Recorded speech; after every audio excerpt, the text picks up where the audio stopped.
I'm John with John's Jeep Garage. This video is specifically about replacing the rear main seal on your Jeep Wrangler JK. The year models is going to be between 2012 and 2018. Yes, there'll be similarities for other Jeeps, but sticking with those years, we're working on a 2016 on this video. Now, this job is a big job, and the reason I'm saying it's a big job is because to do this, you have to remove the transmission first. And there's another video on our channel, but I highly recommend you use a professional service provider unless this is something that you're very capable of doing. And if so, we're going to be starting this video with the transmission removed and looking at the flywheel and then marking the flywheel. And then what we're going to do is remove it and remove the rear main seal, the original one, and then reinstall the new one and then bolt that together. And that will be the scope of this video. If you're going to buy a new rear main seal as a part, this is what it looks like. This is actually the Mopar part. This is the side that faces the transmission. The side with the seal right here is the side that goes against your engine block. We bought the OEM, we bought it for about $98. We called around, priced it. Normally it's about $152, I'd say list price. We were lucky for the pricing, but if you had to go with a aftermarket, I would suggest the Pro. Again, we're using the OEM, and we're going to show you those specific steps in the scope. Thank you for watching. We want to wipe off any excess oil just because we're going to be using a paint marker. If you don't have a paint marker, go ahead and you can use a wax pencil. Basically, you're trying to make some marks so that you can put the flywheel back in same orientation. So just to show you, I have a little line there just so I can mark this position. The reason I did a short line is that long line I have pointed to the top, and I have my video for reference. Okay, so when I put this back on, I'm gonna line this up and I'm gonna line it up there. Now, nobody ever told me that this is something you have to do. I do it. I just went 1, 2, 3, 4, 5, 6, 7, 8. I number my bolts in that order. I'm starting off with this one as 1. I have my video to reference it, and I'm going to use the bolts back in the same position. And I have a line going through, you can see the shaft.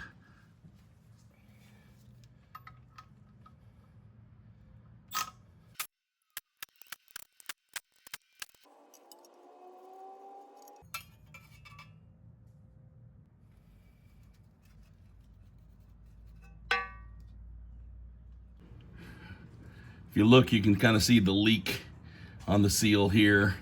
There's some leak, the oil coming down and leaking right here. These are 10 millimeter, and I'm going to take these 2 off, and then I'm going to take these 8, 1, 2, 3, 4, 5, 6, 7, 8 off, and then pull this thing out. Now, there's silicone right here, and there's silicone right here that's showing evidence in the corners. When I put it back on, I do put a little more in the corners, but I'm going to put a consistent bead all along that bottom edge that's on the upper oil pan. Let me clean this up first. Just want to hit this. I use a oil eater spray. You can use Simple Green, anything you want.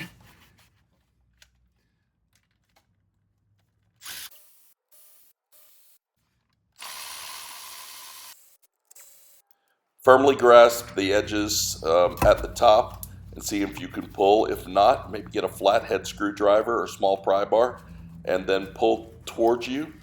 The bottom edge or lip is going to stick longer just due to the silicone. Now that's off.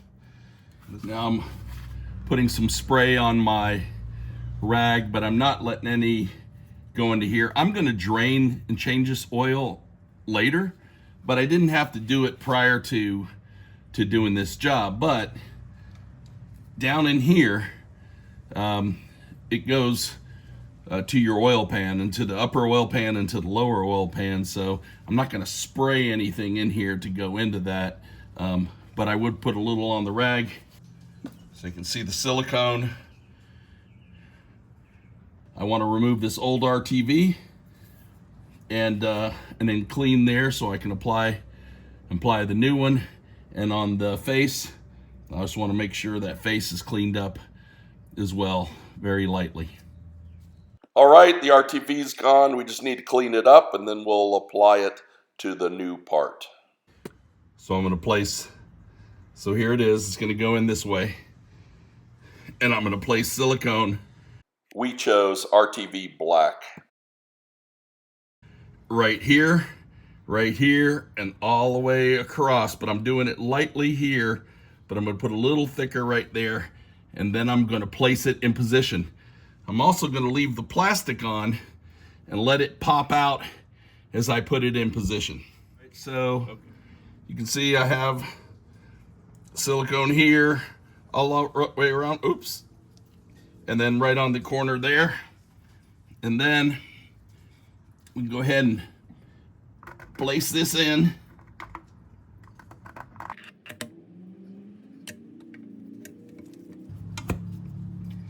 Notice how I just placed it in, and now I'm going to follow up with putting in the screws. For right now, I'm just putting in like every other one to get a start for these bolts.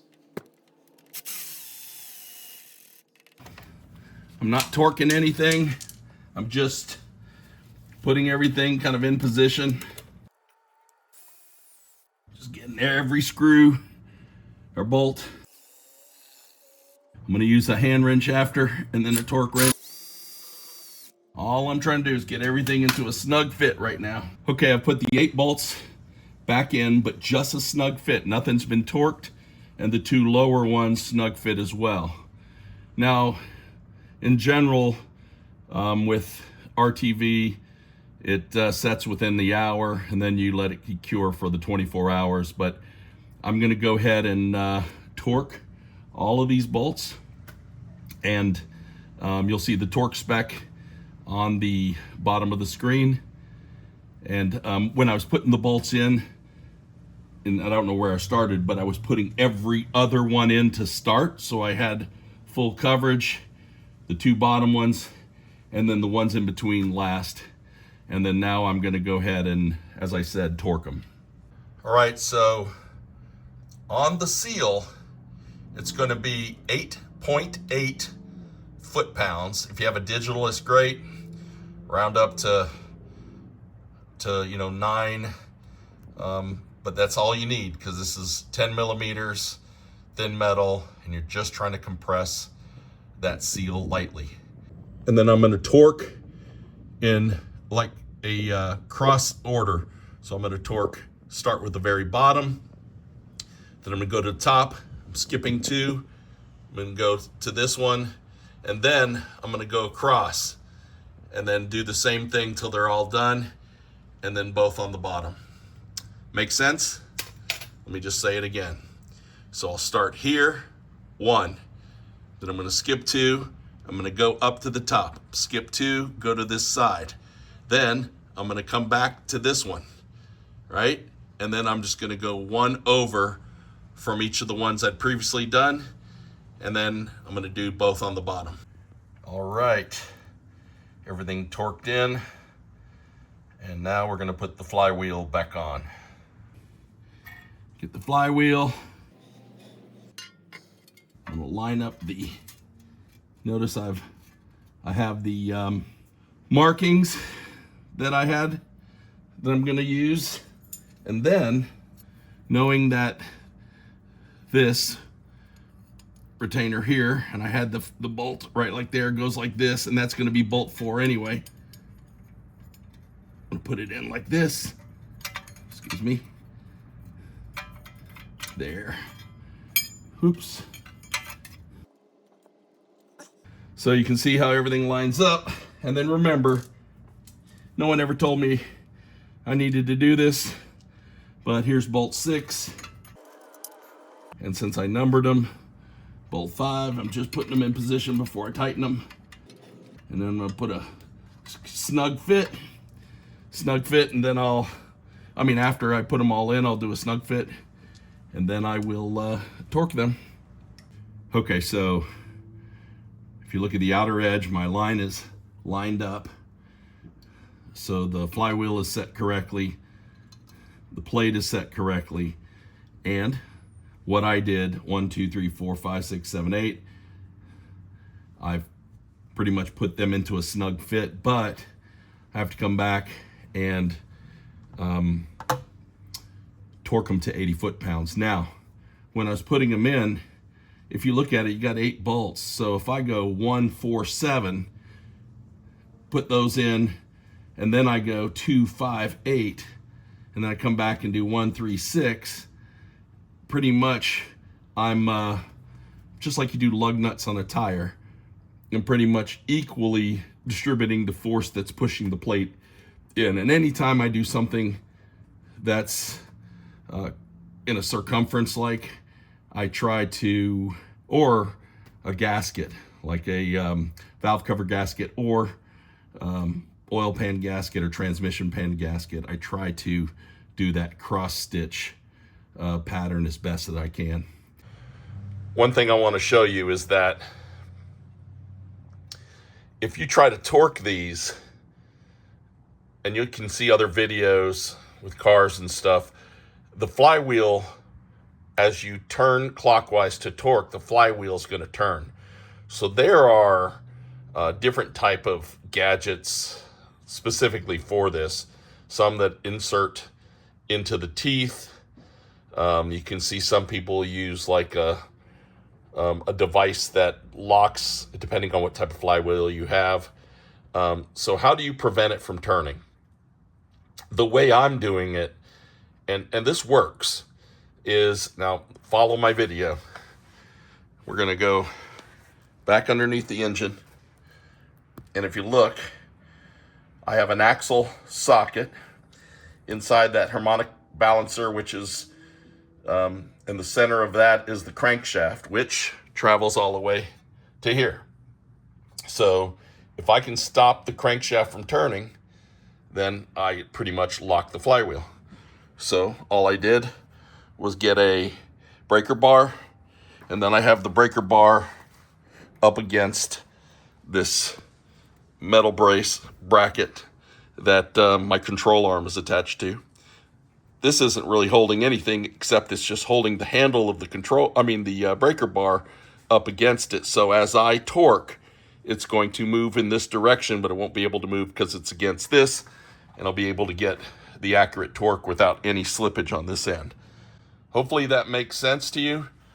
I just want to show you some examples of me torquing a few bolts so you can see the flywheel slowly rotate, but then it stops because the other end is holding firmly, and then I get an accurate torque.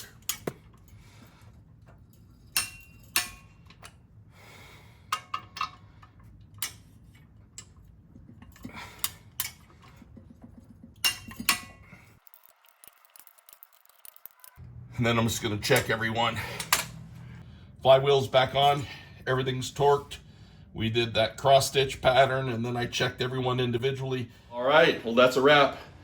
Again, as I said, this is a bigger job if you include removing the transmission. We have a video for informational purposes only, but I just recommend you using a professional service provider. And if you need one, and you're in the Houston area or in Texas and around the coastal area near Kemah, Texas, there's a place called the Jeep Slop Shop, and they specialize in everything Jeeps and even other vehicles, but they won't do you wrong.